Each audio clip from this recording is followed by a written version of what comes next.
I mean, the first thing you have to do is give kids what they want and need, which are social experiences with their classmates, with their friends, local, low-cost, fun-based play under the care of coaches who know what they're doing. And by know what they're doing, I don't necessarily mean are going to turn that kid into the next Olympian. It's really about just knowing how to talk with kids, make it a great experience for them, teach them some skills, allow them to play at the next level, but kind of understand that it's not about winning national championships at age 9, 10, or 12. And, you know, there's room to be great, and you don't have to be great at 8. Yeah, so one of the key priorities of the Governor's Council is to make access to movement and kind of mental health resources much more accessible. So we're really leaning into promoting just the power of play, recreational sports, neighborhood leagues, not just pay to play, really trying to educate both kids and parents on the power of that. We're also really looking to put healthy habits into schools early. So how at kindergarten do you start with, you know, movement on the playground and thinking about moving your body as something that gives you joy, not just trying to get to be a D1 athlete. So starting early, because it's really about healthy habits, and if you learn early, we think that can really drive change. So that's a key priority of the council, is making it accessible.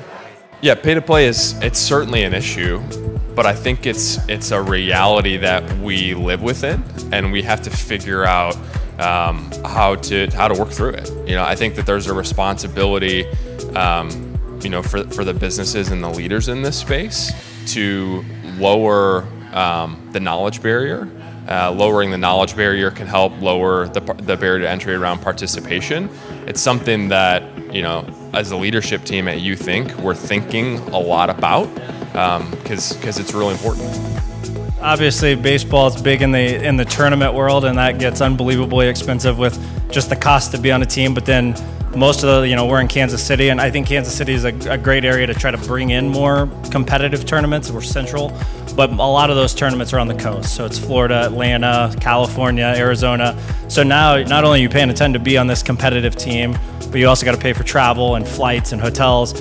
And, you know, I think kind of an issue we see that we're trying to help curb is, like, when you offer free programming or reduced cost programming, a lot of times that gets viewed negatively because they don't view it as, you know, I guess as beneficial or as advantageous as those pay-to-play leagues.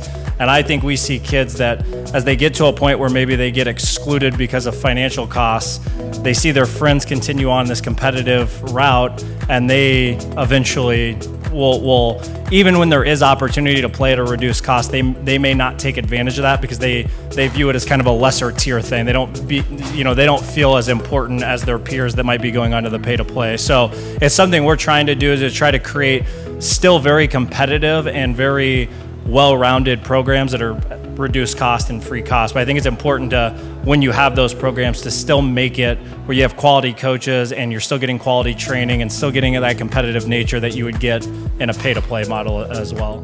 I think it's got to go back to the municipalities and the cities and the rec departments to go forward, because they have access to the facilities. And if you control the facilities, that's really the biggest expense initially, especially if you're using parent volunteers.